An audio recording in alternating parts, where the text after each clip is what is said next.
Welcome back to the Breaking News Network Nigeria, your own favorable channel. Relax and watch this irresistible one from the grand community in Nigeria, especially from the UAAG, UAS, St. Rita, and every other affiliate. This will interest you. Please do not forget to subscribe to this channel. Watch this irresistible interview that will let you know what is going on in the grand community right now. God bless you. I have the privilege of welcoming Honorable A. Musa of the UAS body on the hot seat. Welcome, sir. Thank you. You are welcome. Yeah.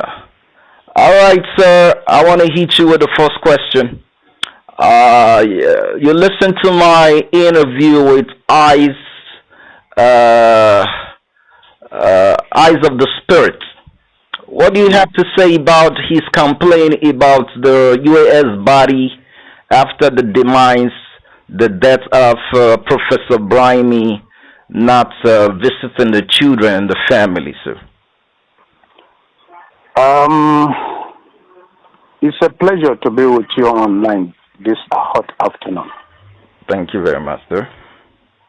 Eye of the Spirit, his information, he is half-baked. He doesn't exactly know some truth. And I will not blame him, because where people are not well informed, there is that tendency that they will be deformed.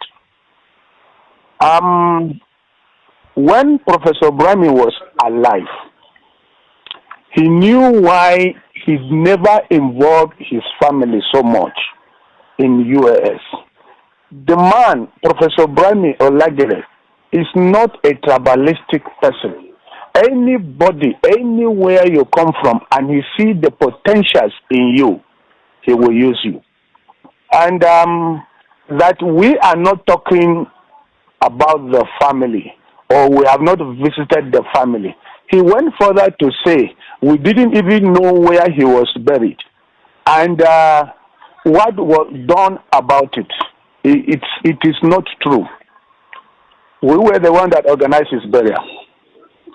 After the burial, all the relations, the ones that came from overseas and the ones in Nigeria, all came under, they were led by Mrs. Bosse Olagere.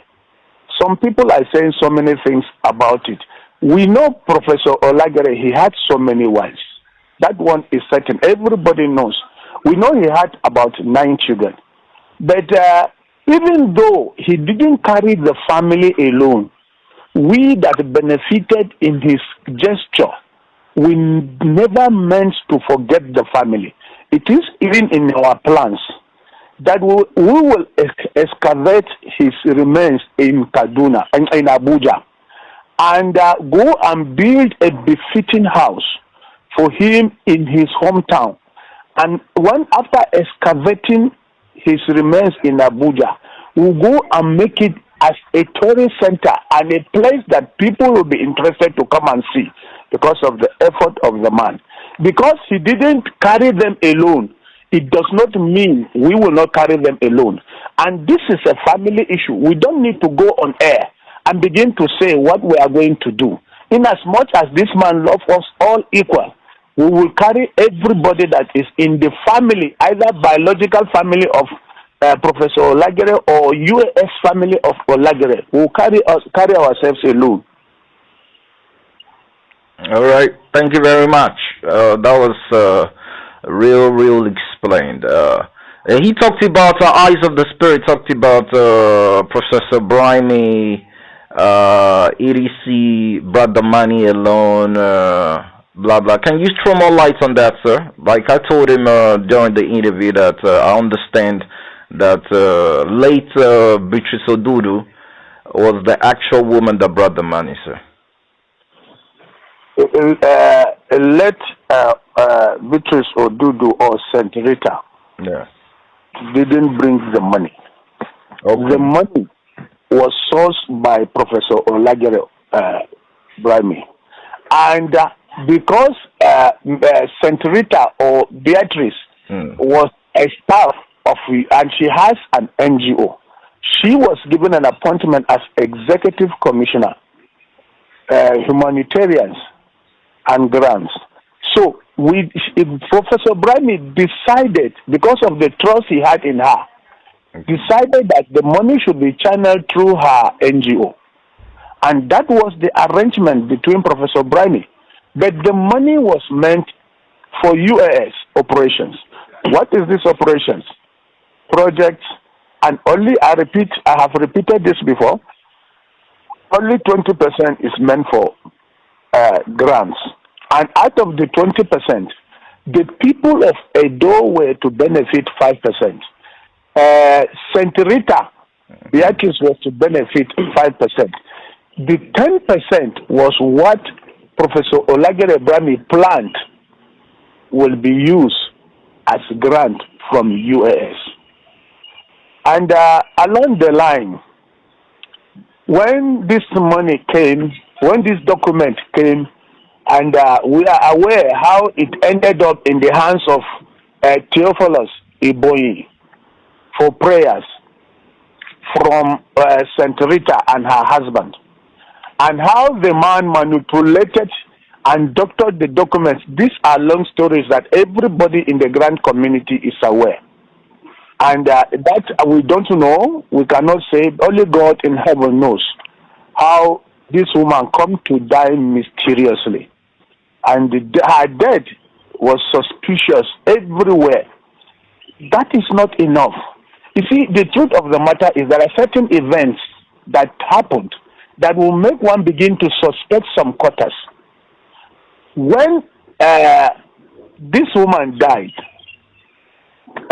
Apostle Ken Watama, who has become the center of action in this UAAG grants,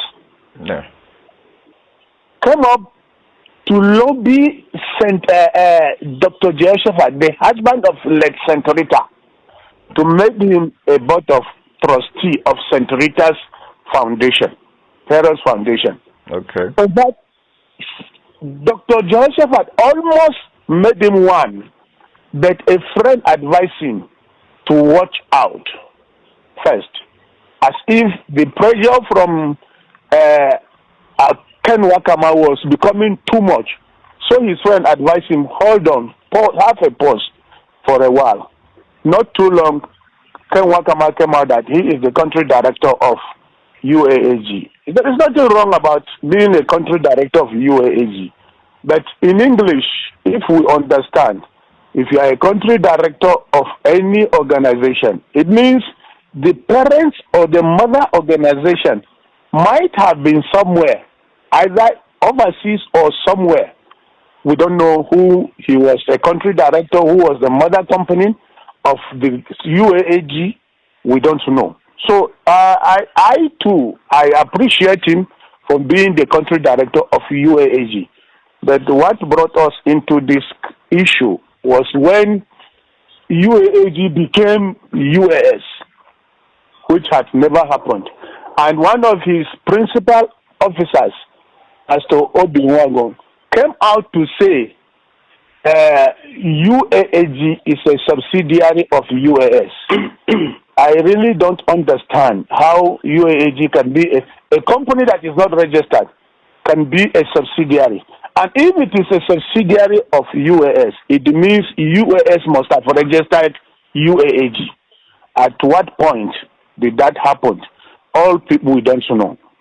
All these things are claims that we cannot, they themselves know why they are saying it. And it is never true. What we are saying, UAAG, we maintain our stand. UAAG and UAS are not the same. UAS was established in 1962. Okay. 1962. By? In Morocco, Casablanca. Okay. So UAAG came up when Theophilus Iboyi failed in the promise he has made to Nigerians. How comes we don't know when UAAG was registered by UAS that makes them partners or subsidiary of UAS?